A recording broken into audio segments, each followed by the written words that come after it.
Bonjour à toutes et à tous, bienvenue à cette troisième conférence des ateliers numériques organisés par Télécom École de Management en partenariat avec Le Cercle Les Échos et Canalchat.com. Thème de cette troisième conférence, email, combien de temps encore? Et pour répondre à cette passionnante question, nous avons réuni un panel d'experts que je vais tout de suite vous présenter.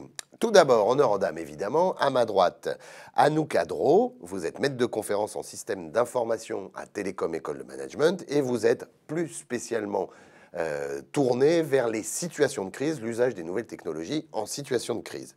À ma gauche, Marie Bia Figueiredo. Vous êtes maître de conférence en système d'information également à Télécom École de Management également. Et vous êtes spécialisé globalement dans les usages de l'email et des outils de messagerie. Ensuite, place aux messieurs maintenant, avec Jean Corbel. Vous êtes responsable de la conduite du changement chez Atos. Et à ma gauche, Lionel Courval, vous êtes responsable de l'unité de recherche et développement messagerie multimédia Internet au sein d'Orange Labs, donc de Orange France Télécom. On commence par planter le décor avec Tiburce. C'est quoi votre définition de l'email? On va peut-être commencer par vous. Pour commencer, l'email, c'est un système de messagerie. Tout le monde a eu le droit à avoir son adresse email. Lionel Courval quelque chose à orange.fr ou .com.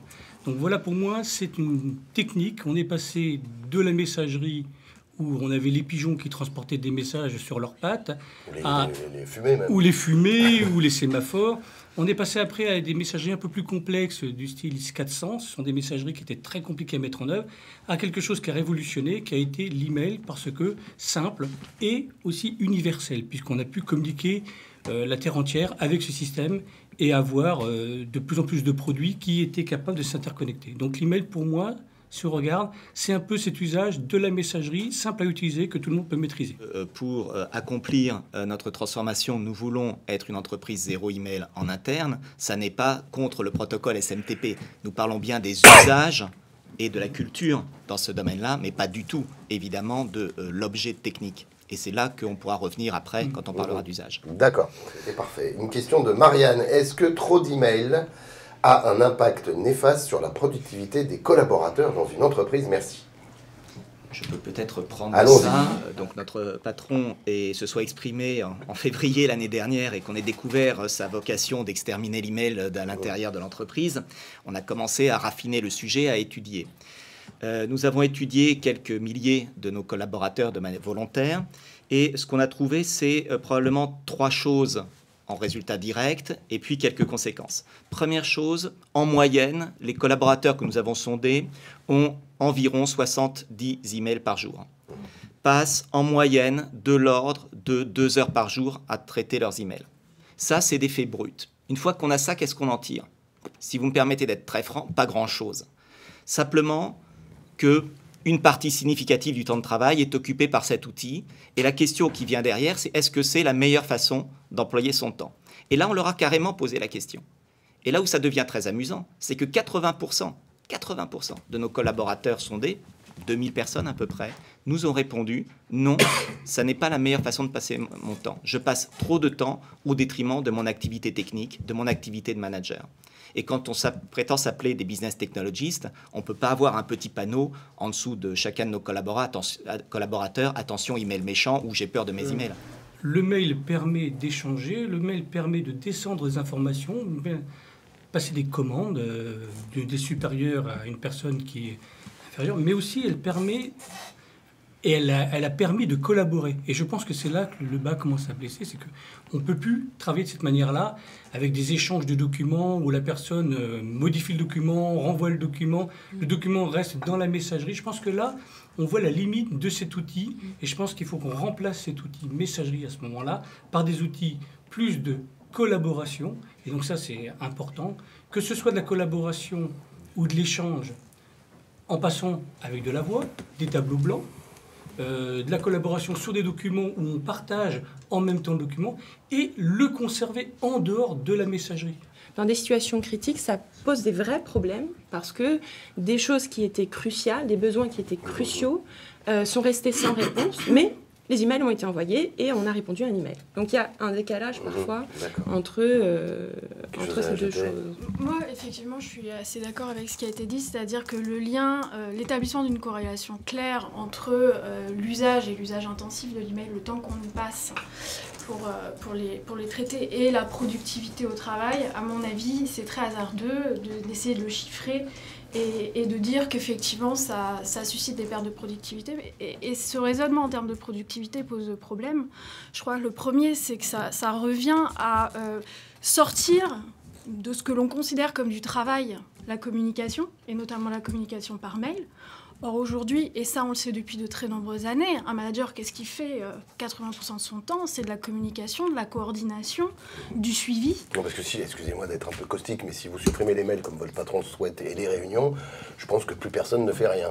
Parce que on est dans une société hyper communicante, on ne peut pas le nier, et effectivement... Parce que les réunions, ça me paraît plus urgent que les emails, personnellement. Mais voilà. J'aimerais bien réagir là-dessus. Dire que passer 2 heures à traiter ces mails, ça c'est ne veut pas dire ne pas travailler. Exactement. Aujourd'hui, Oui, quand je reçois des devoirs de mes étudiants qui autrefois me les transmettaient dans ma banette courrier sur papier, quand je les reçois, il me faut effectivement un temps pour les ouvrir, les enregistrer, les lire, les annoter, les renvoyer.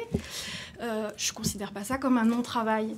Et je pense que la plupart des personnes ne considèrent pas que le temps qu'ils passent sur leur mail n'est pas du travail. Donc, mais en même temps, ils subissent ce temps, apparemment. C'est ça, c'est un temps qui n'est pas considéré comme n'étant pas du travail. Nous sommes, je crois, tous d'accord autour de cette table. Mais en même temps, ils considèrent eux-mêmes que c'est un temps qui pourrait être mieux employé. Je vais prendre peut-être quelques exemples là-dessus.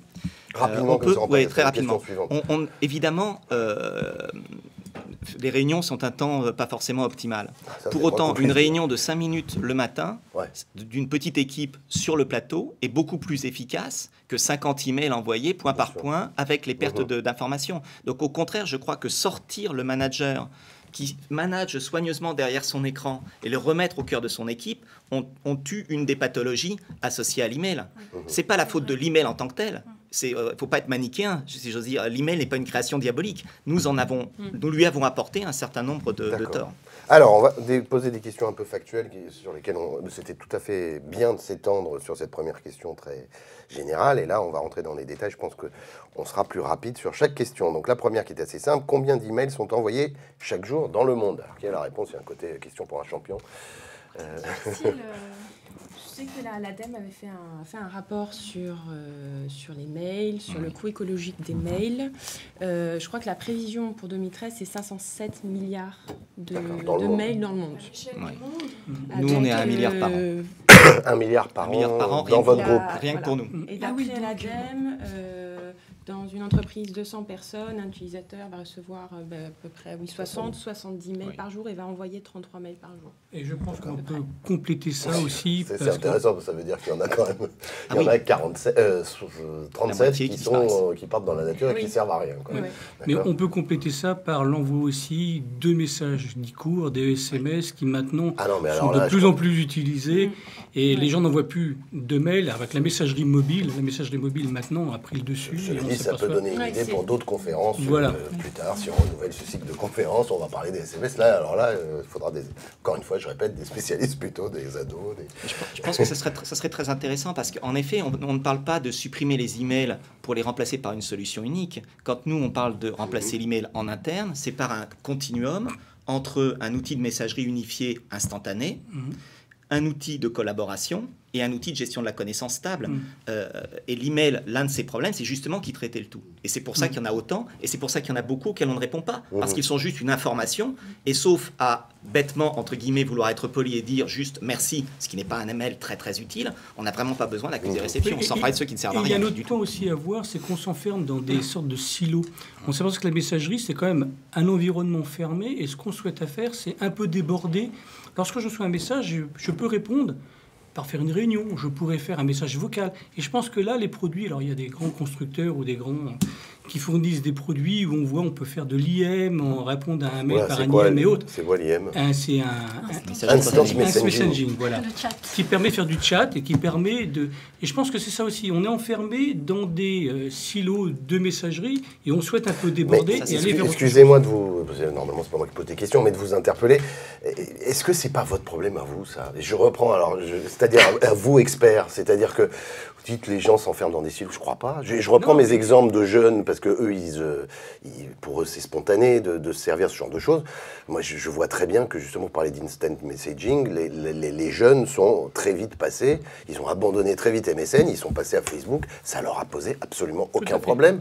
Ils se sont servis, et ils sont servis un petit peu de ce que vous dites, c'est-à-dire Facebook, c'est quelque chose de très totalitaire, qui leur permet à la fois de stocker des informations, d'échanger avec leurs copains, et d'avoir une messagerie instantanée. Ils sont passés vers la simplicité. Je pense que l'on voit, je parle, au début, c'est comme l'automobile, on avait Charles-Gugnot, on mettait du bois, on faisait chauffer, c'était très long. C'était pour aller du point A au point B, c'était un périple. Rien que le voyage, c'était toute une aventure. La messagerie, c'est un peu pareil. Au début, on s'est enfermé, on avait plein de paramètres, plein de choses à mettre pour pouvoir échanger des messages. C'était compliqué. On est arrivé au SMTP, donc messagerie de l'email, avec une adresse très simple à mettre en œuvre. Mais maintenant, quand on reçoit une facture d'EDF chez soi, on ne garde pas l'enveloppe, on garde la facture. Je pense que quand on envoie une photo, on va s'en moquer si c'est envoyé par un média ou par une baguette magique, on reçoit l'image. Et c'est ça qui est en train de se passer. On va chercher à avoir des systèmes le plus simple possible pour que le contenu, la photo, le message, la facture arrive de manière simple et en fonction du désir de la personne, va pouvoir soit l'envoyer en temps réel, tout de suite je te l'envoie, puis on discute ensemble, ou soit je l'envoie, tu le regarderas plus tard. Et voilà, c'est un petit peu le but, c'est ce qu'on cherche, c'est simplifier la vie des utilisateurs et leur donner et déborder sur ce qu'on a dit sur l'unification, les communications unifiées, pouvoir aussi basculer d'un mode on va faire du chat ensemble, d'un mode on va rentrer en visio, d'un mode on va rentrer en audio, ou alors faire des tableaux blancs où on peut partager, travailler ensemble sur un dessin. Ok. Alors, une question suivante de Jeanne de Lyon. Les emails envahissent notre quotidien, notamment avec les smartphones. Ils sont devenus indispensables. Comment peut-on imaginer la fin de l'email? Cela semble complètement impossible. Je suppose qu'il y a plus ou moins une provoque vis-à-vis de moi, donc je prends celle-là en premier, mais je pense qu'il y aura aussi d'autres réponses. Jean Corbel. Il y a deux types de réponses à apporter là. La première, c'est que les emails sont arrivés partout et la communication est arrivée partout et elle est même venue envahir nos vies privées. Maintenant, un patron s'attend à ce que son collaborateur réponde à son message à n'importe quel moment. C'est, à mon avis, une dérive extrêmement négative de la société et de la liberté de chacun de nous. Donc, je ne suis pas sûr qu'il faille promouvoir ça. Bien sûr, en temps de crise, et je pense que tu voudras développer ceci, on a besoin d'avoir une capacité de communication instantanée et universelle. Et là, pour nous, c'est à la fois le domaine du SMS, tout simplement, et le domaine de l'instant messaging, avec des clients instant messaging sur nos smartphones aux uns et aux autres. Des clients, quand vous dites des clients, c'est des applis. De même, le réseau social, qui est une des trois composantes, puisqu'en fait, comme je disais, on a la composante messagerie instantanée, y compris vocale, vidéo, partage de tableaux blancs, etc. La dimension collaboration, wiki et autres, et la dimension archivage. Ces trois dimensions sont, j'allais dire pervasives, ont une application sur des smartphones, quelle que soit en gros leur technologie. Sauf Windows Phone, pour l'instant, on n'a pas vraiment prévu de les avoir. Et donc on a cette possibilité, mais il faut faire attention aux usages. Est-ce que c'est vraiment un bien d'être envahi en permanence par ça? Je ne le pense pas. De même que ça n'est pas un bien de passer sa vie à regarder son inbox en se demandant est-ce que j'ai reçu quelque chose?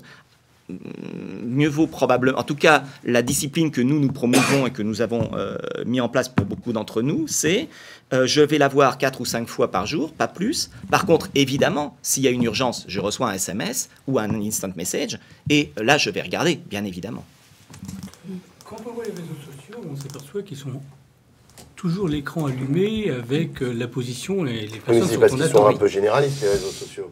Enfin, ils contiennent un peu je tout ce que vous pense, avez quand décrit, on voit à les quelques différences. exceptions près. Probablement pas. Aucun réseau social vraiment aujourd'hui ne contient correctement les trois dimensions. Chacun est en train de le faire. Nous sommes en train d'intégrer dans l'outil que nous avons choisi. Nous avons choisi de racheter la société, comme ça on sera sûr de maîtriser les développements futurs. Nous allons intégrer les trois dimensions. Donc rappelez-les, les trois. Donc tout le côté statut, la personne avec qui je dialogue est présente et je peux entrer en chat audio, chat vidéo, etc. La partie collaborative, je vais co-créer avec lui ou dans un cercle un ensemble de documents, soit je vais archiver pour, disons, tout ce qui est conformité, etc. à terme. Donc on va tous tous les outils, je crois, vont dans cette direction-là. Et une fois de plus, pour moi, le problème, alors c'est peut-être ma déformation en tant que conducteur du changement, mon problème n'est pas un problème d'outils. Oui, Certes, j'ai une bien formation sûr. d'ingénieur, mais c'est pas ça le sujet. Pour moi, le sujet, c'est les usages et des nouveaux usages qui soient à la fois respectueux des gens et de leur temps de travail et de leur temps de vie privée.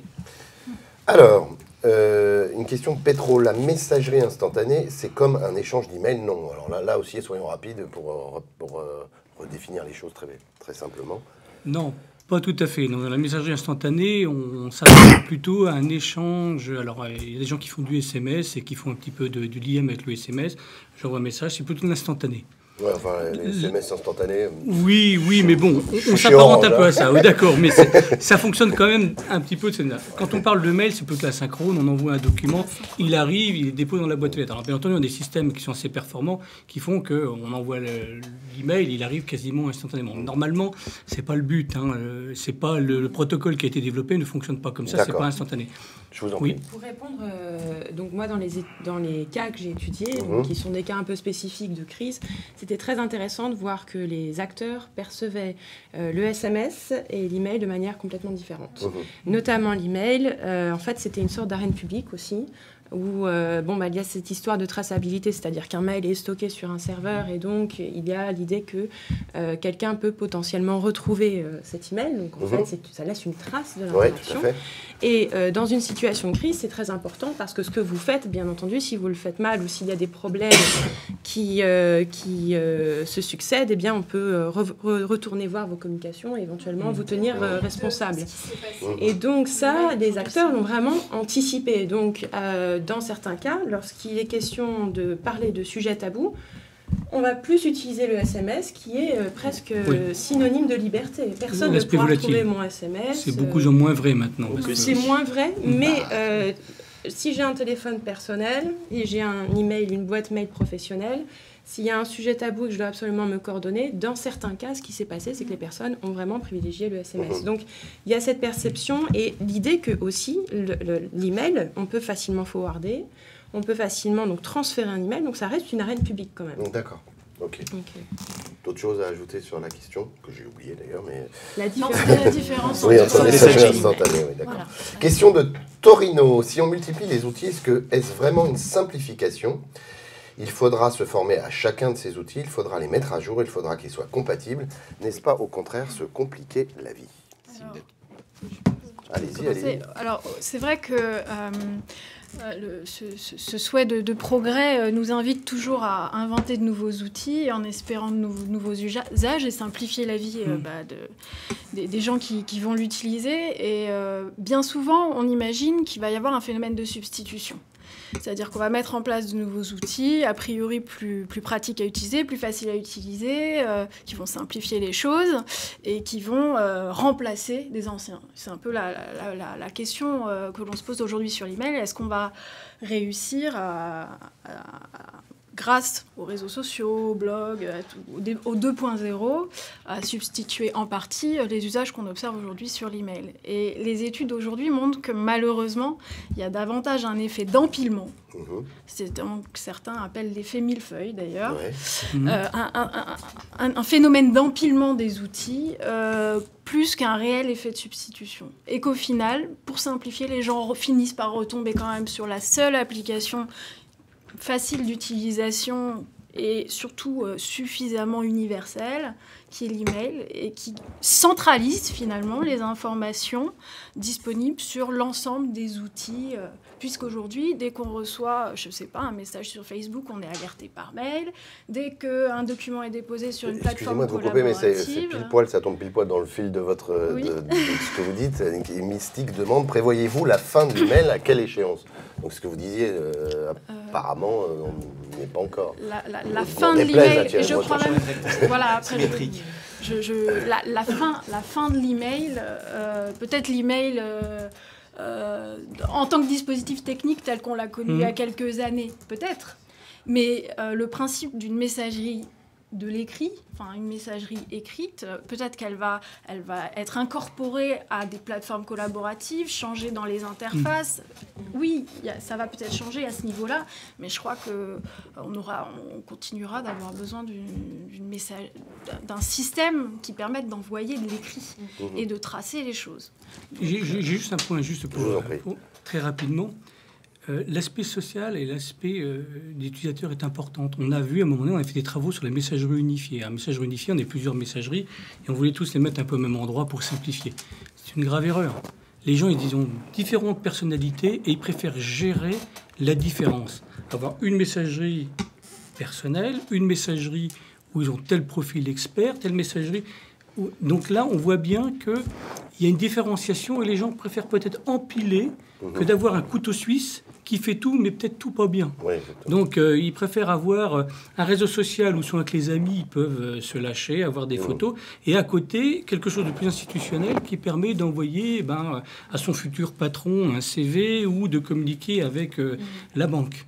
Donc, on voit bien qu'il y a, en fonction de sa posture, différents moyens de communication et qui sont des fois différents. Alors, est-ce que vous allez nous concevoir un couteau suisse effectivement, en fonction de la posture, je pense qu'on partage totalement. La première réponse à donner, c'est chaque situation business, chaque situation de posture et d'activité appelle potentiellement un type de réponse qui lui est adapté.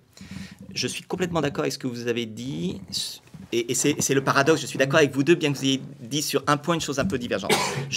Nous sommes complètement convaincus que le couteau suisse est la pire solution possible. Et que justement, l'email est un peu devenu, par perversion, dans les usages qu'on lui donne, pas dans l'outil, un couteau suisse qui fait mal son boulot dans toutes les dimensions. Il n'est pas fait pour faire de l'archivage. Il n'a jamais été fait pour ça. Et en faire un outil d'archivage, par exemple, c'est vraiment pas très malin. Ensuite, sur avoir plein d'outils à aller regarder, c'est très peu productif et très désagréable. 200% d'accord. Nous, l'évolution dans laquelle on s'inscrit, c'est de dire la page d'accueil unique, j'allais dire au-delà de l'activité métier, dans les outils purement métiers de nos collaborateurs, ça sera la page du réseau social, dans laquelle va s'intégrer en bas à droite toute la dimension instant messaging, la personne est en ligne ou pas, et je pourrais me débrancher. Effectivement, technologiquement, derrière, ça sera un outil de chat, ça sera Link, peu importe, c'est pas le sujet. Et d'autre part, je pourrais me débrancher de manière transparente, là encore, vers toutes les notifications de ces process métiers. J'ai j'ai une commande à valider, une demande de voyage d'un collaborateur à valider, il va le trouver au même endroit. Donc le fait de devoir se balader dans 20 endroits avec 20 ergonomies d'outils, c'est sûr que c'est une perte de productivité, de confort et une source de stress. Ça serait créer des pathologies pour le plaisir. Donc on est exactement dans le schéma inverse, mais ça veut dire qu'on a un vrai boulot d'intégration, et c'est pour ça qu'on a choisi le système de réseau social que nous avons choisi, parce que justement nous voulions aller dans cette intégration très forte. Sinon c'est intolérable pour nos usagers. Je voulais juste, si vous permettez, je voulais juste rebondir sur ce que vous disiez sur l'archivage. Est-ce que là aussi, pardonnez-moi de vous titiller toujours, mais est-ce que c'est pas des raisonnements d'ingénieurs, ça? C'est-à-dire que, je prends mon exemple personnel qui ne suis pas ingénieur, ce qu'à Dieu ne plaise, je suis mon manager, et je suis plutôt d'une nature bordélique. Et c'est ma grande vengeance, parce qu'effectivement, je stocke plutôt mes documents beaucoup dans mes mails. Mes mails, je les garde tous. On a un outil qui nous permet de le faire, en tout cas, même si c'est pas fait pour ça. Et c'est ma grande vengeance par rapport aux gens ordonnés, formidables, vous savez, qui mettent tout dans des dossiers, des classeurs, etc. Parce que moi, je retrouve tout de suite, et que ce soit pas fait pour ça, excusez-moi, je m'en fous complètement. Ça me va très bien. Excusez-moi, je voudrais répondre directement, parce que vous m'avez titillé. Ça me va très bien, et c'est justement ce que permet une logique, à la fois ce que peut permettre l'email, je suis d'accord, mais avec l'énorme défaut que vous n'êtes pas sûr que ce que vous avez archivé soit la bonne version. Parce que peut-être que quelqu'un a renvoyé un email sur le même sujet, dont il ne vous a pas mis en copie parce qu'il n'a pas pensé que c'était pertinent, et donc vous êtes en train d'archiver quelque chose d'obsolète. Ah mais j'archive rien, je garde tout. Vous gardez tout, oui. Et comme il y a des outils de recherche qui sont plus bien foutus, je retrouve tout aussi. Oui, mais peut-être pas dans la bonne version. Tandis que si vous êtes dans l'environnement d'un outil de collaboration tel que nous l'avons, tous les outils sont dans une immense vasque commune, sur lequel vous avez mis les filtres qui vous intéressent, comme vous les avez mis, et vous faites des recherches comme vous avez fait. Et ce que vous évoquez est exactement la raison pour laquelle, et positivement d'ailleurs, pas du tout pour l'opposer à votre comportement, mais pour dire que c'est un comportement qui me semble tout à fait normal et pertinent. La base, le mail, c'est quoi? C'est je pousse une information parce que je sais mieux que le destinataire dont il a besoin. Je lui envoie parce que je sais qu'il a besoin. C'est quand même d'une arrogance intellectuelle assez phénoménale. La démarche, c'est celle que vous évoquez. Je prends tout, et je vais aller chercher ce dont j'ai besoin. C'est ça, l'outil de collaboration. Quand j'en ai besoin. Et avec les mécanismes de filtre, je ne sais pas comment vous triez, après, vous vous débrouillez, vous trouvez, et ben vous retrouvez. C'est la même idée. Oui. C'est simple. C'est exactement pour la même raison. Un comportement simple. Voilà. Excusez-moi, je vous avais coupé. Peut-être vous oubliez ce que vous vouliez dire. Non, Non, mais en fait, je pense que ce qui est dit ici, c'est qu'il faut distinguer l'email comme outil de communication et un usage qui est aujourd'hui très important de l'email, qui est un artefact cognitif. C'est-à-dire que c'est un outil qui sert à la mémoire. À la mémoire rétrospective, c'est-à-dire j'ai l'historique de tout ce qui s'est passé, je garde tout, et puis je retrouve les documents, je retrouve un mail qu'on m'a envoyé, une demande qu'on m'a faite, est-ce que j'étais en retard? Mais non, je peux le dire, on me l'a envoyé telle date, etc. Et puis la mémoire prospective aussi, il y a des gens qui s'envoient des mails pour se rappeler, tiens, n'oublie pas de faire ceci. Donc aujourd'hui, c'est un outil de gestion de l'information et pas seulement un outil de communication. Et du coup, pour voir disparaître l'email ou quasiment disparaître, il faudrait effectivement inventer de nouvelles interfaces et de nouveaux outils de gestion de l'information et pas seulement mettre en place des nouveaux outils de communication les uns à côté des autres. Et vous êtes formidable parce qu'à chaque fois vous faites des transitions sur la question suivante. Là, Lina nous demande, c'est quoi un réseau social d'entreprise?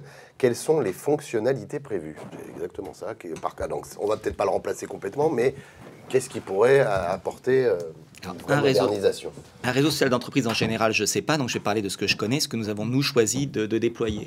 Le réseau social d'entreprise que nous avons choisi de déployer comprend des fonctions de type wiki, donc la co-création d'un document collaboratif qui comprend l'exemple type est en Wikipédia, avec des tas de pièces jointes si on veut, vidéo, présentation ou autre, vocale, etc.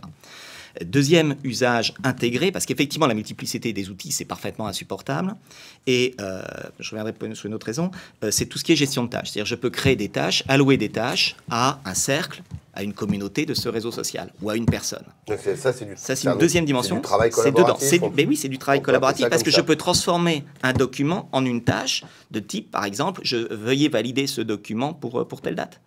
Ou créer le chapitre 3 sur la partie financière, etc. Voilà, toi qui sais, vas-y. Toi financier, toi communauté des experts de je ne sais quoi, travaille sur cette dimension-là. Donc une deuxième dimension, les tâches. Troisième dimension, poser une question. Poser une question de deux manières, soit je ne sais pas et je veux une réponse, soit un sondage. J'ai 5 valeurs possibles. Quelle est la bonne réponse à votre avis? Quelle serait, je ne sais pas, dans un projet informatique, je veux faire un pilote, quelle est à votre avis la taille que devrait faire ce pilote? Est-ce que je dois le faire avec 100 utilisateurs, 200 ou 500 utilisateurs? Et je vais poser ça au cercle des gens qui sont raisonnablement compétents, qui peuvent avoir une bonne idée sur le sujet.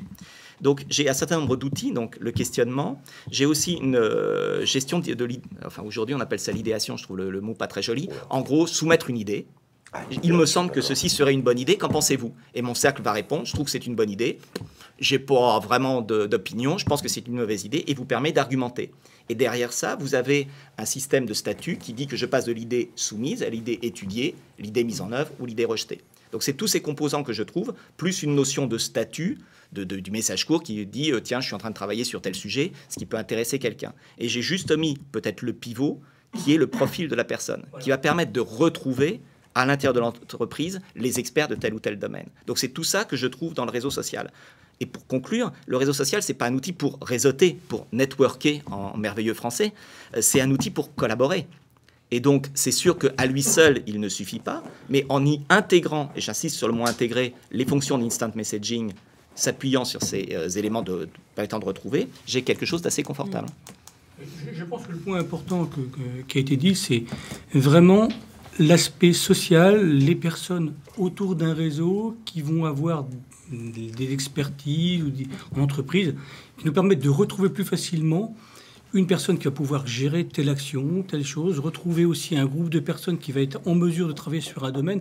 Je pense que c'est un point très important et c'est ce qui peut animer aussi le fait d'avoir un réseau social autour de ça. Et Allez-y, je vous en prie. Pour compléter un petit peu, là, un peu sur la différence email, réseau social, donc nous, dans des situations un petit peu critiques, on a vraiment vu une complémentarité des deux outils, c'est-à-dire que réseau social, bon, ça avait un effet alerte, partage. C'est des réseaux sociaux d'entreprise que vous avez étudiés? Alors là, c'est pas des réseaux sociaux d'entreprise, mais c'est sur l'idée de réseau et le fait qu'on s'adresse à des personnes qu'on ne connaît pas forcément. D'accord. Donc faire passer un message qui va passer. Bon, ça a joué un rôle extrêmement important en Iran. En 2007, ça joue encore un rôle extrêmement important dans le phénomène d'alerte. Aussi, on a vu. Mais par contre, on a vu les incendies en Californie de 2011, lorsque Google Earth a été complètement saturé parce qu'il y avait des incendies, qu'il y avait des informations sur les incendies qui transitaient, le serveur a complètement explosé. Là, il y a une véritable coordination entre un département de géographie des universités environnantes et Google pour déjà alerter sur ce sujet-là et se coordonner pour gérer le serveur. Bon, là, c'était la coordination, c'était la répartition de tâches. Ce n'est pas du tout passé par les réseaux sociaux, c'est vraiment passé par l'email. Alors quelle est son adresse, je vois sur le site internet, allez hop, je contacte et on interagit de cette manière. Donc quelque chose qui est universel, qui fonctionne bien et qui est simple. Qui est accessible. Là, juste aussi une question avant de... Il y a une intervention intéressante là d'un autre, mais une question à vous deux, ou à vous quatre d'ailleurs. On parle de réseaux sociaux d'entreprise et je vais faire une citation que j'ai dû faire dans une des autres conférences, donc ils vont se dire il n'a qu'une citation en tête, il la balance à chaque fois. Et en plus, c'est pas une citation forcément très, très riche, mais c'est vous avez tous vu le film The Social Network, je suppose. Et Zuckerberg, à un moment, explique le succès à son collaborateur qui veut faire de la pub partout. Il lui dit mais non, parce que it's cool. Facebook, it's cool. Est-ce que donc la question que je vous pose, c'est clairement dans les réseaux sociaux, ce qui a donné le ton, c'est Facebook. Est-ce que ça peut être cool, un réseau social d'entreprise? Et si c'est pas cool, est-ce que ça va marcher? Il y avait une question qui est souvent reprise, et une crainte avec le réseau social, c'est le flicage. Est-ce que le réseau social peut être vu en entreprise comme un moyen de regarder les échanges? Est-ce qu'il ne faut pas une confiance absolue pour se livrer C'était passionnant ce que vous avez raconté, mais est-ce que, après, il y a, comme vous le dites, il y a l'usage. Est-ce que les gens vont intégrer cet usage en toute confiance? Je pense qu'il y a un travail très fort à avoir quand on va déployer le réseau social, c'est surtout d'éviter, de montrer et d'expliquer que ce n'est pas ça. Ce n'est pas pour regarder ce que font les gens, c'est pas un moyen, c'est un moyen performant de pouvoir échanger tous ensemble, de trouver la bonne personne au bon moment, d'avoir les bons moyens adaptés à la présence de la personne et autres, mais pas un moyen de regarder, parce que cet outil va permettre de faire beaucoup de choses, de pouvoir converser, de pouvoir chatter, de pouvoir faire plein de choses avec d'autres personnes facilement. Donc il faut éviter surtout qu'on tombe dans ce travers, qu'il soit mal pris et mal compris. Il y a deux niveaux de réponse, je pense. Un premier, d'abord, c'est un sacrément bon sujet. D'une part, la problématique du flicage. Le flicage le plus horrible en entreprise, c'est celui qui est lié à l'instant messaging, qui vous dit « je suis là, je ne suis pas là, je suis sorti », etc. Je pense que c'est l'introduction de l'instant messaging en entreprise qui a commencé à lever un lièvre un peu compliqué. Sur le réseau social et les profils tels que je l'évoquais. Aujourd'hui, nous avons fait le choix, dans tous les pays, de laisser totalement libre le collaborateur de ce qu'il met dans son profil. Nous aurions pu exporter les bases des ressources humaines, bien évidemment. Nous avons fait le choix de ne pas le faire. Le collaborateur peut, si, comme moi, il est un peu flemmard, importer son profil LinkedIn ou créer de toutes pièces son profil. Et il y mettra ce qu'il veut. C'est son problème, c'est son choix, c'est un engagement fort. Dernier point là-dessus, ça va complètement avec la logique des valeurs d'entreprise et de la culture d'entreprise. Si nous, ce que nous cherchons à développer, c'est une culture autour de entre autres de deux valeurs clés, trust et accountability, confiance et responsabilité. Ça va vraiment bien avec le réseau social, mais ça ne va pas tout seul. Donc, le fait que Facebook soit cool, juste pour réagir sur Facebook en une seconde, le réseau social d'entreprise, il n'a pas vocation à être cool. Parce qu'on n'est pas une bande de copains. On est une bande de salariés dans une entreprise. Et ce n'est pas exactement la même chose. Cela étant, il doit être sympathique d'usage, parce que sinon, et efficace. Il doit combiner le fait d'être sympa d'usage et d'être efficace. Sinon, il ne prendra pas. Parce que si ça me demande plus de temps pour faire mon boulot, parce que, in fine, j'ai toujours le même boulot. Je suis project manager, je suis team leader, je suis ce que vous voulez, je suis ingénieur spécialiste de tel sujet. J'ai toujours le même boulot à faire. Réseau social, email ou quoi que ce soit d'autre. Il faudra toujours que je fasse ce boulot. Si ça me fait perdre du temps, je ne l'accepterai jamais. Je vous en prie. Pour rebondir, un des éléments de notre recherche, c'était que les acteurs ne se sentaient pas forcément très libres dans le mail pour exprimer des émotions. Ça avait un caractère extrêmement professionnel, parfois formel. Dans des situations difficiles, on a déjà vu des formules de politesse, le statut, c'est le statut, pas forcément le jeu, des chiffres, neutralité, pas forcément l'émotion. Or, dans des situations de crise, l'émotion, elle peut jouer un rôle extrêmement important dans la mobilisation, et aussi parce qu'une série d'acteurs ne va pas être sur le terrain, ne va pas vivre physiquement la crise, lorsqu'on ne va pas vivre les inondations. Et une des recommandations que l'on avait faites, et qui peut-être permise par les réseaux sociaux d'entreprise, c'est avoir un espace où on est totalement libre d'exprimer des émotions ou des choses, des opinions, se mettre un petit peu en danger sans se dire que derrière, ça va être forwardé. Alors, bon, c'est un petit peu en paradoxal avec cette idée de flicage, mais je pense qu'un endroit où on se sent libre, qu'on peut habiter, ne serait-ce que en développant son propre profil, ça peut être un point de départ pour contrecarrer ces difficultés qui est liées au mail, qui est le formalisme du mail. Et concrètement, chez nous, ça s'appelle le water cooler. Effectivement, on a mis en place la machine à café virtuelle, parce que c'est totalement fondamental. On partage totalement ça. Alors, la remarque, donc, je vous ai annoncé il y a un moment, donc c'est D'Lambert Astra qui nous dit, donc qui travaille chez Astra et qui nous cite un sondage Astra apparaître qui dit, ce sondage, la question posée c'était, pensez-vous que l'usage interne de l'email sera à moyen terme substitué par les réseaux sociaux dans l'entreprise? Réponse donc du panel, j'imagine, représentatif, de je ne sais quoi, mais représentatif. 14% totalement, c'est la fin d'une époque. 45% uniquement pour les emails peu importants. Et 41% jamais l'email restera indispensable. Oui, ça marche, ça fait 100%. Ouais. Je vérifie quand même au cas où. On est tous d'accord. L'email, à lui, ne peut pas être remplacé par le réseau social seul. Ça n'aurait aucun sens. C'est bien un ensemble d'outils qui peuvent effectivement à terme remplacer l'email, et encore sous dans un certain nombre de cas. Typiquement, une procédure disciplinaire aujourd'hui en entreprise, on va pas la faire sur le mur, ça me paraît assez évident, et même en message privé à l'intérieur d'un réseau, ça n'a pas valeur probante d'après la cassation sociale pour l'instant. Le jour où ça aura valeur probante, on en reparlera. Cela dit, 14%, partez de bas quand même. Oui, très bien. Alors, enfin, peut-être que chez vous, c'est beaucoup plus. Je ne pense pas qu'on parte de bas. Je pense que la question, telle qu'elle est posée, appelle cette réponse-là. Ça n'est pas le réseau social. D'ailleurs, sachant qu'on ne sait même pas ce que ça veut dire, réseau social, il faudrait avoir dit ce que ça voulait dire. En tant qu'outil intégré tel que je l'ai décrit, je pense que les chiffres seraient peut-être différents. C'est ça qu'il faut combiner. Bien sûr. Je pense que la question, la disparition de l'email, c'est pas la disparition, c'est peut-être la transformation de l'email. Je pense que c'est plutôt ça. Je pense que les gens, l'email, comme on le voit avec sa boîte aux lettres, où on a son système, je pense que ça va s'intégrer, comme on le dit, plus largement dans des interfaces plus user-friendly, où on va avoir peut-être en cliquant sur la personne ou un groupe d'amis, où on voyait avec des diffusions qui sont un peu plus matérialisées. Je pense que c'est plutôt ça qu'on va voir, et on va moins voir le fait qu'on prend un message, on le met dans son mail pour l'envoyer, ce qui est quelque chose de barbare, de lourd, de compliqué. Ça sera plus simple, on clique sur le mail et on dit « je l'envoie à telle personne ». Ça va être, c'est ça qui va y avoir. Mais bon, et on abandonne les plateformes typées de mails que l'on connaît bien actuellement pour passer à quelque chose de plus dans l'usage, dans la facilité, dans la simplicité. Convivial. Voilà. Pour rebondir sur la question de la disparition de l'email, nous, ce qu'on voit chercheurs... C'est quand même notre question, d'ailleurs. Oui, la question de la table ronde. Ce que l'on voit chercheurs sur les situations de crise, donc des situations où l'information est cruciale, peut sauver des vies, c'est que les acteurs vont se référer à leur boîte mail. Et il y a un petit détail, en fait, qui a son importance, qui est il y a une certaine évocation de la matérialité dans l'email, ne serait-ce que la représentation de l'enveloppe, le fait d'avoir une boîte, c'est ma boîte. Donc, ces éléments, et ils se sont aussi beaucoup référés au fax. C'est assez étonnant, les situations de crise. Jusqu'à récemment, le fax, il y a une feuille qui sort d'une machine, c'est concret. Donc, dans une situation où tout s'effondre, c'est concret. Et l'email, les dernières études montrent qu'on se réfère massivement, on va massivement consulter ces mails et envoyer des mails, aussi parce que c'est très rassurant d'une certaine manière. Justement, je rebondis sur ce que vous dites, parce que c'est une des dimensions de ce que vous venez de dire qui va être évoquée.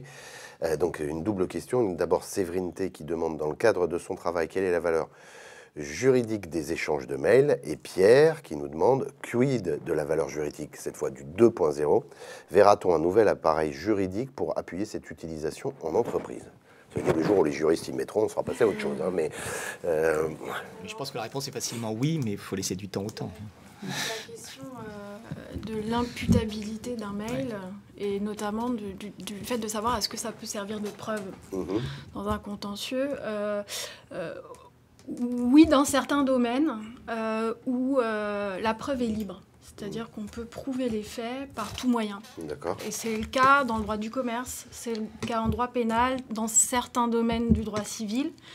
Mais d'une manière générale, sauf si un mail a été sécurisé, c'est-à-dire signé notamment, et chiffré, c'est-à-dire que l'on peut garantir qu'il n'a pas été transformé en cours de route, qu'il a bien été envoyé par l'émetteur et qu'il peut être daté de façon sûre, techniquement, on ne devrait pas ou on ne peut pas le considérer comme une preuve. Après, dans les faits, on sait que notamment dans des litiges, notamment droit commercial entre des entreprises, par exemple, droit des affaires, etc., ça peut constituer un début de preuve. D'accord. Donc, effectivement, c'est pour ça, ça reste un écrit qui peut avoir valeur probante. Très bien. Ouais. Question de Walter, 56. Un email ne donne pas le ton, entre parenthèses ironie, colère, contrairement à la voix, sauf si on y met des smileys, et encore. Du coup, cela crée des malentendus. Voyez-vous des outils pour faire évoluer ces échanges écrits en leur ajoutant le ton? Le ton. Oui.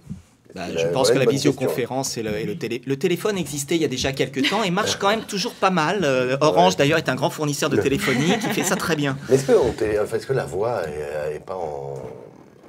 J'allais dire en extinction, mais... Les études montrent, il y a des choses, on voit bien que les jeunes, par exemple, on disait l'écrit est fini.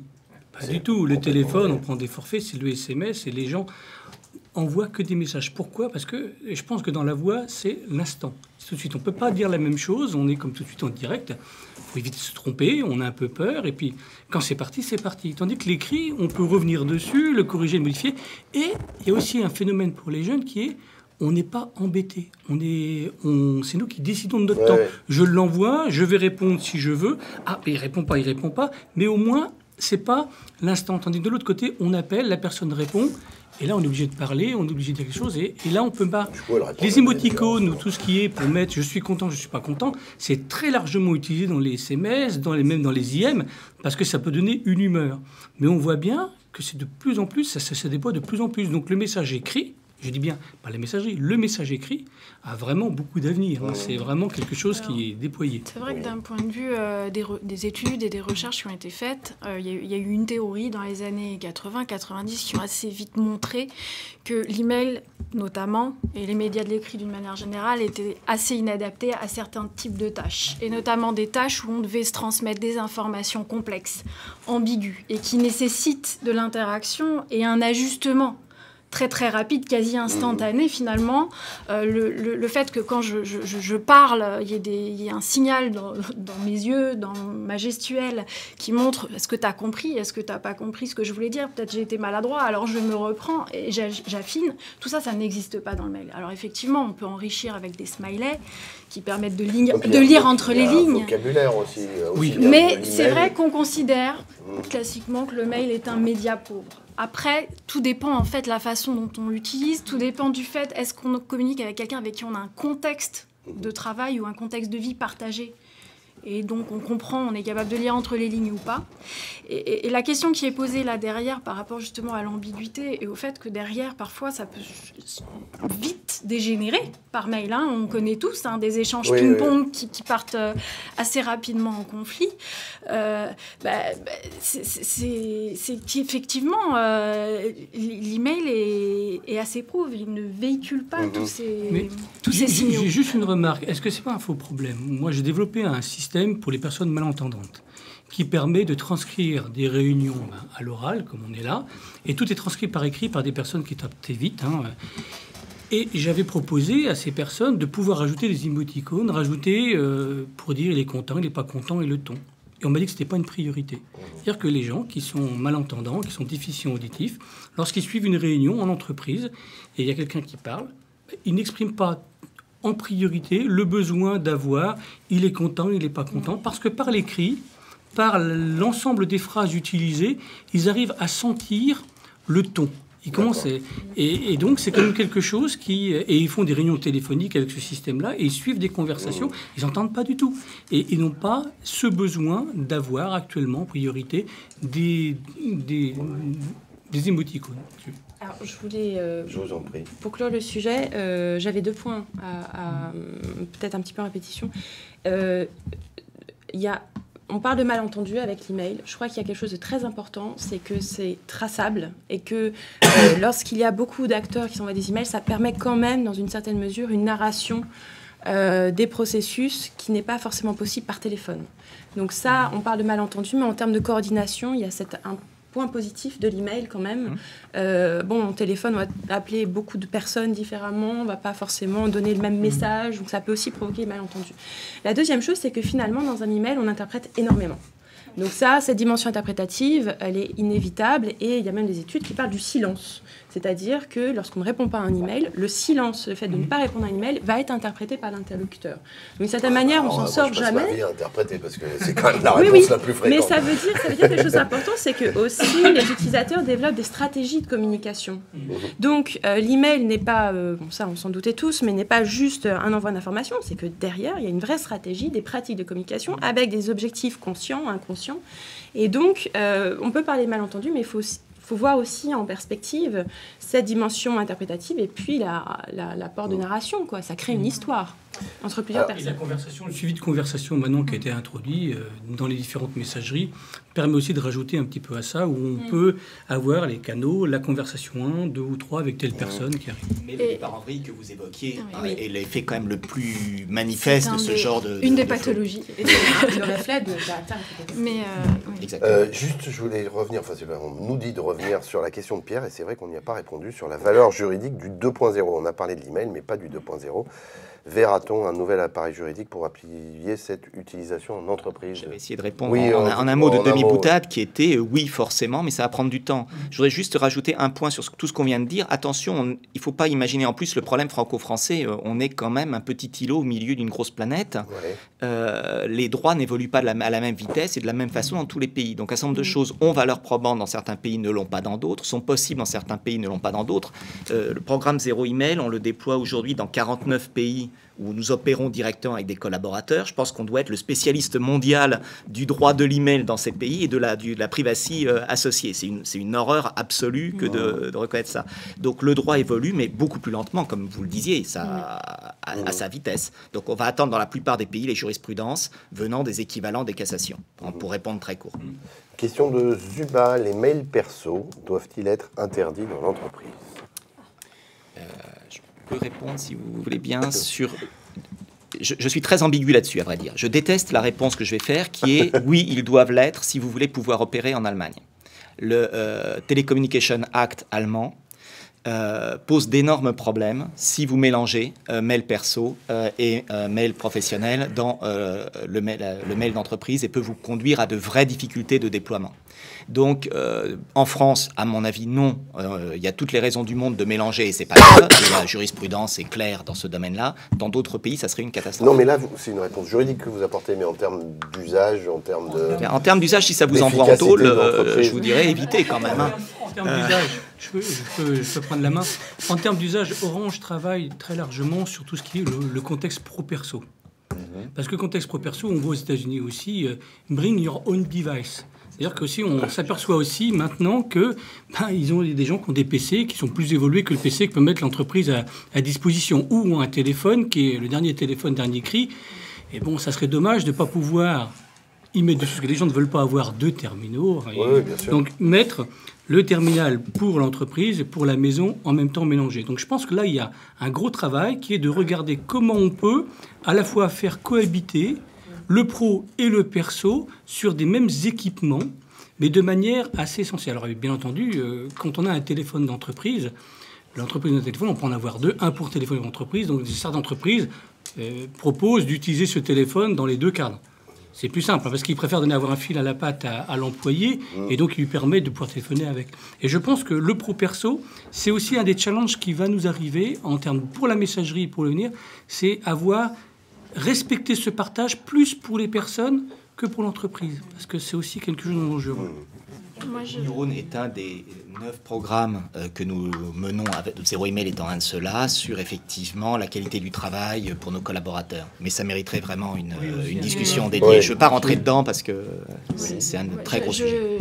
Je pense que sur cette question, de toute façon, aujourd'hui, on a une interpénétration en fait, des deux sphères, la sphère privée et la sphère professionnelle. Et dans la mesure où on a, alors je n'ai plus les chiffres en tête, mais un pourcentage quand même assez important de gens qui déclarent consulter, répondre à leur mail le week-end, le soir, pendant les vacances, il est difficile derrière d'aller interdire l'usage de la messagerie, l'usage des mails perso ou pro à des fins personnelles. Et finalement, cette question-là, je crois d'ailleurs qu'en France, aujourd'hui, il y a une tolérance autour de ça. Je crois pas, il y a peut-être eu des entreprises qui ont interdit un temps, mais on se rend assez vite compte que les sphères maintenant sont assez poreuses. Donc, mais ça ne veut pas dire qu'on va mettre. Une fois de plus, il faut s'adapter au pays. Mais la question juridique est une vraie question. Télécom Act allemand, on ne peut pas badiner avec la loi sur tout ce qui est privacy en Allemagne. Leur histoire leur a appris un certain nombre de choses. Donc, il faut s'adapter. Mais en effet, rien n'empêchera un collaborateur dans n'importe quel pays d'avoir sur le même poste de travail les deux. Par contre, on va être obligé de demander à nos collaborateurs dans certains pays de ne pas utiliser le réseau social ou de ne pas utiliser surtout la messagerie pour des questions privées. Sinon, on a un vrai problème juridique. Je ne vais pas rentrer dans le détail parce qu'en plus, c'est assez compliqué. Mais là, les lois sont radicalement différentes dans les différents pays. Ça illustre encore une fois la difficulté de légiférer en 2.0. Ah, oui. Alors, il nous reste encore quelques petites minutes et donc on va essayer de répondre rapidement aux dernières questions. Une question d'Arnaud. Je voulais savoir si vous établissiez un lien entre email et stress des salariés. Merci pour votre réponse rapide. C'est stressant l'email? Enfin, visiblement, à en lire certaines études, c'est devenu quasiment... c'est vécu par certains, en tout cas, comme presque une tyrannie. Mais c'est pas tant... alors, ce stress, il vient de plusieurs choses. Il vient d'une part du volume.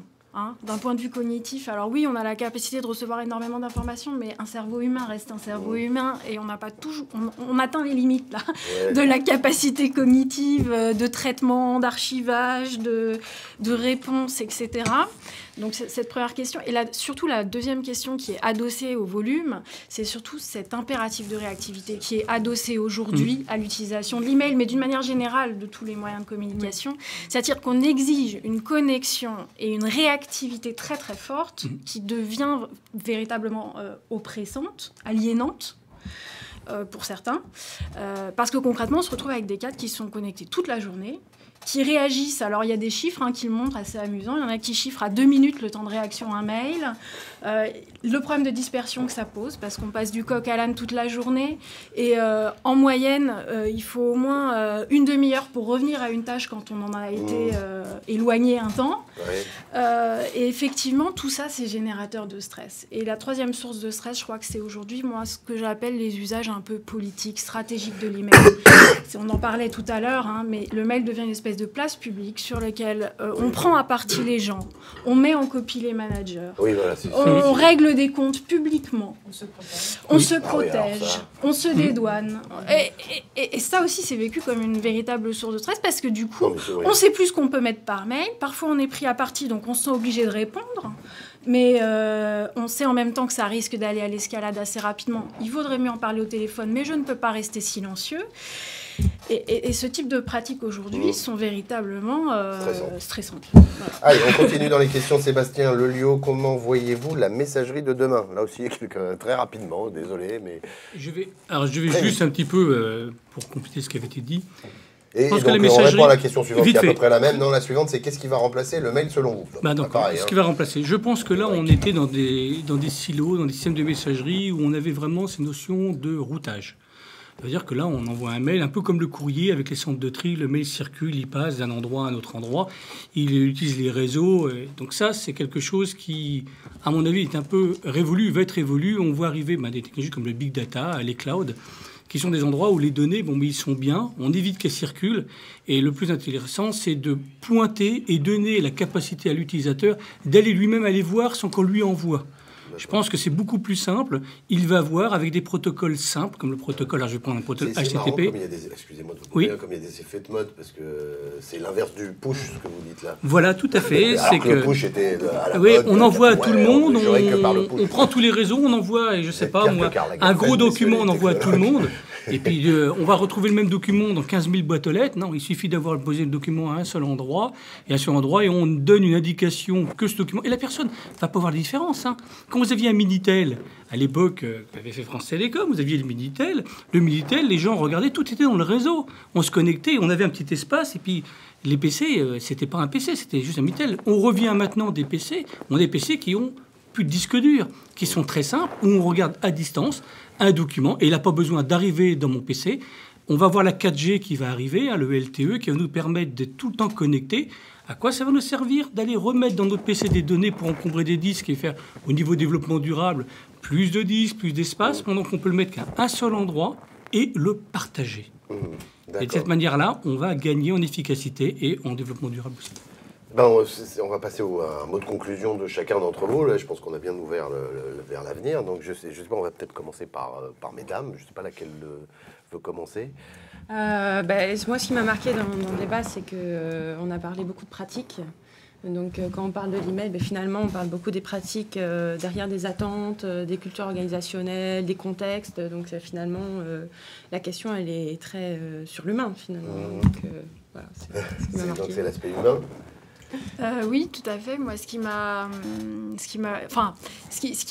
me frappe, c'est que finalement, l'email, qui est un outil qui a 30 ans, hein, même, voire plus. Un peu dans moins, les entreprises, 10-15. Un peu moins. Mais enfin, je crois savoir que dans les expérimentations ARPA, notamment dès la fin des années 70, on commençait déjà à expérimenter des systèmes de messagerie et que déjà à l'époque on imaginait un avenir brillant à cette technologie.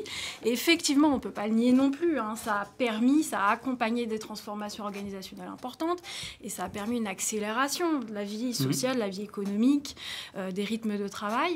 Mais c'est vrai qu'aujourd'hui, il y a un certain nombre d'effets pervers, hein, que l'on voit tous. Et à la question email, combien de temps encore, c'est vrai que moi j'ai l'impression que c'est une question dont on entend parler depuis déjà quelques temps. Et pour l'instant, je constate quand même une inertie des pratiques et ça m'a beaucoup intéressé justement d'avoir le retour d'Atos qui est pour le coup une démarche extrêmement pionnière, innovante à mon sens. Et puis de voir qu'il y a des organisations qui osent quand même aller là-dessus. Pour l'instant, dans certaines entreprises, ça en reste la journée sans mail, une fois par an. Là, je trouve que c'est un pari audacieux, mais j'y crois quand on me parle de proposer des interfaces de travail différentes, en fait, plus que de nouveaux outils de communication. Je crois que la clé est là. Justement, Jean Corbel, votre conclusion? Effectivement, pour moi, la conclusion, c'est du fait du cadre réglementaire et juridique, il restera un certain nombre d'emails, et pour des raisons pratiques, crise et autres. Donc zéro email. Le zéro absolu n'a pas de sens. D'ailleurs, les physiciens arrivent même à descendre en dessous du zéro absolu maintenant, donc qu'est-ce qu'un zéro? Mais plus généralement, en effet, la question, c'est celle des usages. Et les usages restent simplement, on va chercher à mieux collaborer avec des outils qui étendent davantage la collaboration au-delà de ce que l'email permettait. Donc, mort de l'email, pas vraiment. Substitution de l'email par une galaxie intégrée d'outils derrière une interface unique. D'accord. Et Lionel Courval, le dernier mot. Oui, je rejoins tout à fait ce qui a été dit concernant le mail. Pour l'instant, pour moi, le mail ne va pas disparaître totalement. L'usage va rester. Son usage est important. Pouvoir communiquer simplement entre personnes, je pense qu'il va rester. Il va peut-être être transformé. On va abandonner peut-être des techniques un peu lourdes qui utilisent beaucoup de réseaux en passant à quelque chose de plus simple et ouvrir ces échanges, enrichir ces échanges du mail par de la communication en temps réel, de la communication interpérsonnelle et du travail collaboratif. Je pense que c'est vers ça et le groupe Orange y travaille très fortement et pour offrir plus de services à ses utilisateurs. Eh bien, écoutez, merci beaucoup à tous les quatre. C'était passionnant, je crois. On a vraiment fait le tour du sujet et on a ouvert des tas de perspectives. Donc, ce cycle de conférences se clôt aujourd'hui. Enfin, moi, personnellement, j'y ai pris beaucoup de plaisir et j'ai appris plein de choses. Je viens d'apprendre que ça continuait. Et donc, la prochaine conférence aura lieu le 28 mars. Ça va porter sur l'éco-conception dans l'industrie numérique. On aura un peu de mal à citer Zuckerberg et It's Cool sur ce sujet-là. Mais on s'en pourlèche les babines. D'ores et déjà, bonne fin de matinée et début d'après-midi à tous. Et à très bientôt, donc le 28 mars. Au revoir.